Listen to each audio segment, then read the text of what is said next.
ညာနေပြောနေတာ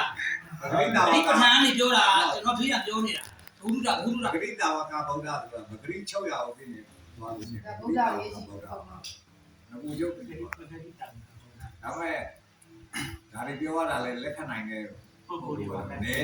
လက်ခံနိုင်တဲ့ပြောကြတယ်အောင်လို့ကိုတို့ကနာမှာပဲပြောတယ်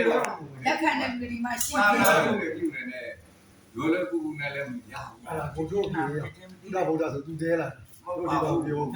တိတာဗုဒ္ဓတွေမှာတိတာကြောတိတာမော်နဲ့တွေ့ရင်ခံရမယ်ပြောတာလို့ရလာကိုတို့ပြညနေပြောတယ်ပြညနေဟုတ်ကဲ့လေခင်းကားလေးပြရတယ်အဲ့လိုပြောမိပါဆိုလို့ပြောအဲ့လိုပြောလေကနသူတို့ရွတ်ဖတ်ထားလို့ကျွန်တော်တို့အခုဒါကြံနေရတာလေသူတို့တော့မရွတ်ဖတ်နိုင်ပြီးပြီလေဘာ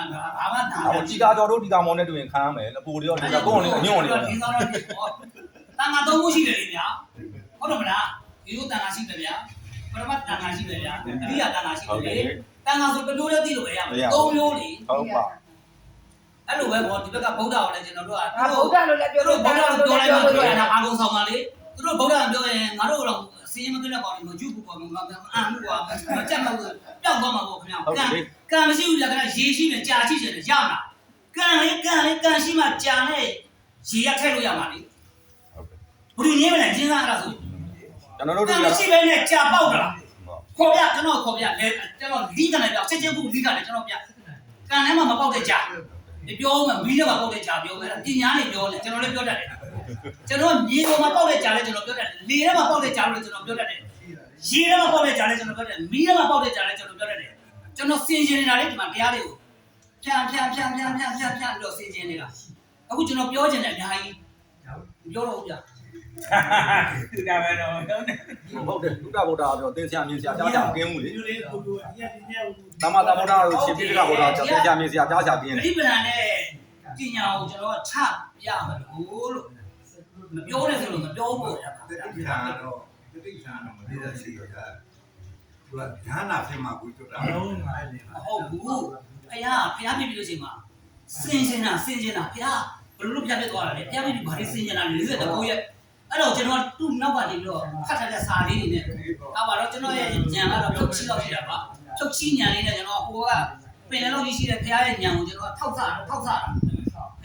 ဘာလေးစင်ကျင်လဲဖះဘာလေးစင်ကျင်လဲဖះဘာလေးစင်ကျင်လဲဖះတော့အားလုံးကိုသူက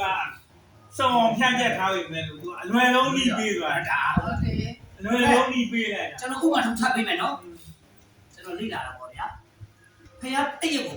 တရားဗဒပုတ်ခေါ်တယ်